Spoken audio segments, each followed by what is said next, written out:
Je suis pharmacien et on va voir ensemble de quelles vitamines et minéraux tu as vraiment besoin. Et ça, preuve à l'appui. On analyse les carences en France, c'est parti. Pour les vitamines C, E, A, B1, B2 et B5, seulement 3 à 5% de la population est en carence. Si tu manges des fruits, des légumes et des féculents, tu n'en as pas besoin. Sinon, tu te mets à en manger ou tu te supplémentes. Si tu en manges déjà, t'as pas besoin de te supplémenter.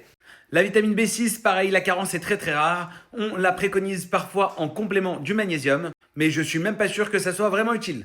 La vitamine B12, carence très très rare. Par contre, tu la prends obligatoirement si tu es vegan ou végétarien. Si tu te supplémentes pas, il peut y avoir des dégâts nerveux irréversibles. La vitamine B9, elle est cruciale si tu veux tomber enceinte et si tu fumes. Le fer, 25% des femmes sont en carence. Comment faire pour savoir si tu fais partie de celle-là? Si tu es fatigué et pâle, tu vas faire une prise de sang. Avec le fer, pas d'automédication. Et maintenant, on part sur les 3 carences qui touchent quasiment tout le monde. Alors ouvre bien tes écoutilles.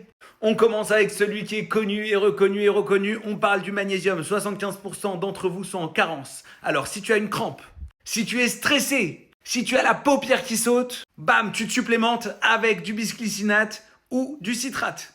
Le numéro 2, c'est la vitamine D. 80% de la population française est en carence de vitamine D. Et ça, particulièrement en hiver.